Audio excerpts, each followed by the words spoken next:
Okay baby और अर्पित, मेरे पास आप दोनों के लिए एक वचन है। बहुत हृदय में तेज़ी मार रहा था वचन, जल्दी से रिकॉर्ड करके कुछ शब्दों में भेज रहा हूँ। इसको सुनना, मैं विश्वास करता हूँ इससे विश्वास बढ़ेगा, हिम्मत मिलेगी और परमेश्वर आगे की सारी चीज़ों में अगुवाई करेगा।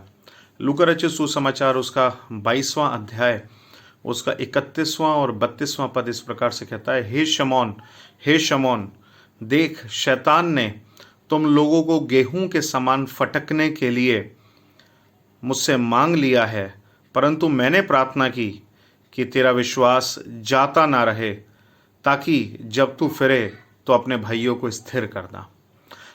शमौन से पतरस से कह रहा है प्रभु यीशु मसीह के, शमौन तुझको शैतान ने मुझसे मांग लिया है कि गेहूं की नहीं फटके।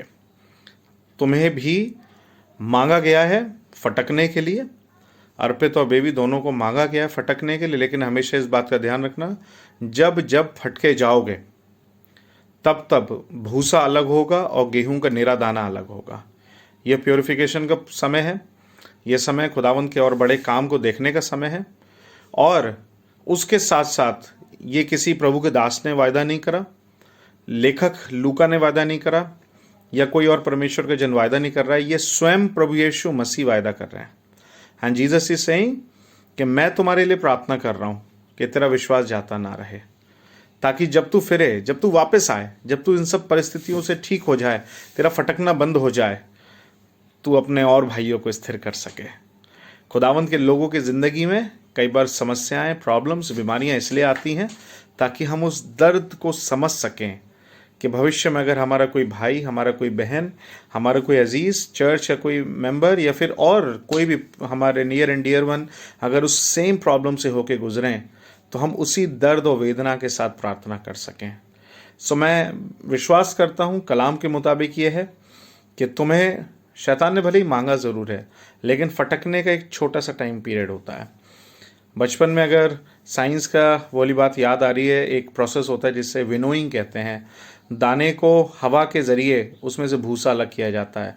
दाना भारी होता है गेहूं का या चावल का, वो वजन की वजह से नीचे गिर जाता है, भूसा हवा से उड़कर दूसरी तरफ चला जाता है।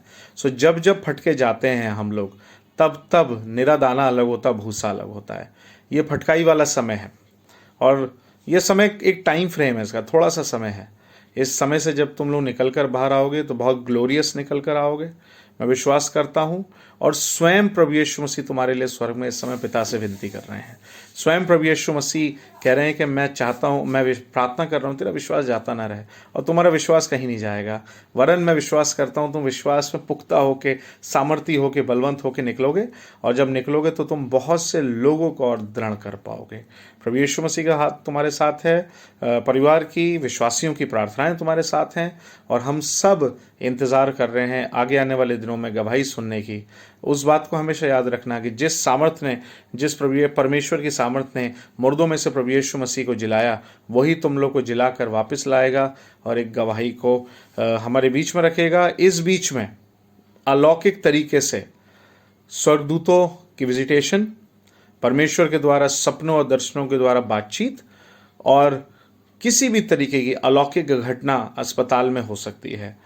क्योंकि अगर तुम्हें पहले से पता होता कि तुम इस सिचुएशन से होके गुजरोगे, 6 महीने पहले, साल भर पहले अगर प्रभु बता देते, तो शायद उस समय रेडी ना होते। लेकिन ये सिचुएशन आई इसलिए है ताकि तुम्हें मजबूत बनाया जा सके। अब्राहम से खुदा बाप ने बोला कि अब्राहम तू मेरे साथ चल, मैं एक देश मैं तुझे लेकर जाऊंगा। अब्राहम को कुछ नहीं पता XYZ कहाँ लेके जा रहा है, लेकिन जब खुदावंद उसको लेके गया तो हित्ती एमोरी परिज्जियों से घेर दिया, और कुछ समय के बाद उन्हीं हित्ती एमोरी परिज्जियों को अब्राहम ने हराकर नाश कर दिया। अगर उस समय अब्राहम को खुदा बाप बोल देता, हित्ती एमोरी परिज्जी तेरा इंतजार कर रहे हैं, चल मेरे साथ, शायद अब्राहम ना जा पाता। लेकिन प्रभु लेकर जाता है, और इसलिए लेकर जाता है ताकि जयवंत होके निकाल के लाए। और उसके बाद राजा भी अब्राहम से बात करने में घबरा रहा है। सारा को अपने पास रखना तो चाहता है, लेकिन अब्राहम से घबराता भी है। मेरा विश्वास है खुदावंद यीशु मसीह और तमाम पृथ्वी पर मौजूद विश्वासी गण तुम्हारे लिए प्रार्थना कर रहे हैं। You will come victorious because you have a victorious God and you are victorious by his blood. God bless you. Listen this word again and again. Read the word again and again. ये तुम्हारे विश्वास को boost up करेगा। Love you.